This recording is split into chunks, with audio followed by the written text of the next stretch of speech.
Hey, magbebenta ng bawas kalat. Lata lang yan sa ano, boss. Lata at saka ano, bote. Ayan.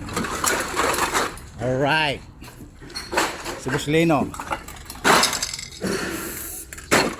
Ayan. Oh, lata.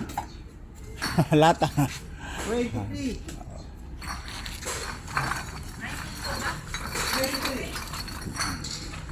Alright. Three guys. Yes, ang dami ng ano, mga sasakyan, no? Na mga surplus binibenta po yan. Mayroon pang coaching bagong dating, oh. Isa po may-ari dito yan sa may pwesto nato ng junk shop nato na pinakamalaking junk shop dito sa Nueva Ecija. Alright. Oh, mga idol ko pala to, ah. Idol, long time no see, ah. Shout out sa taga Davao. Sino taga Davao dito? Ayun, ay boss, ikaw pala taga Davao.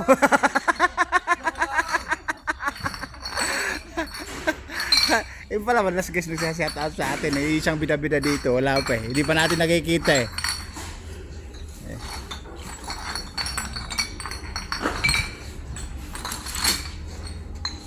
Ayun guys, maraming lasinggero sa amin kasi kaya maraming bote.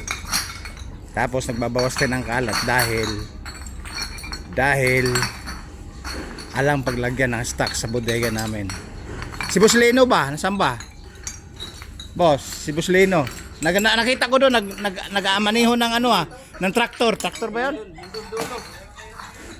Ando sa dulo si Lino. Ando si Lino. Nagmaneho ng traktor eh. Kaabot ang kaway. Abot ang papugi. Lagi rin si Lino. Oo nga. Followers ko nga yun.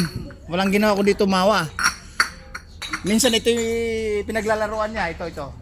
Ito sa sakin na to.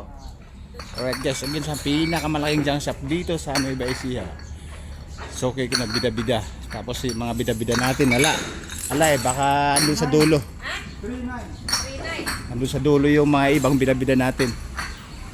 Alright.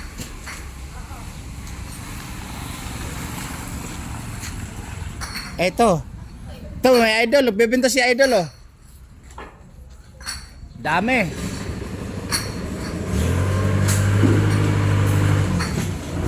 Ayan guys, yan.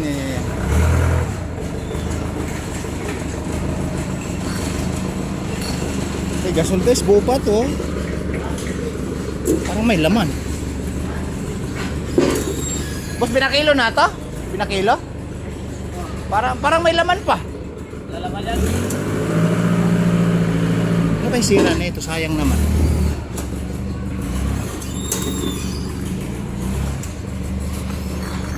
Sayang naman, no? Wala namang latang butas. Alright, sa mga idol to. Ay, pala. Madam, baka may shout out kayo. 4 na channel to. O mga idol! Mga idol natin pala to. Yan, busy sila guys. Alright. Oh, may panggasolina na tayo. Nakabenta tayo ng 200 pesos. Alright. At guys, baba ko muna. Kasi magmamanihob ako ng street bike. Alright, babu.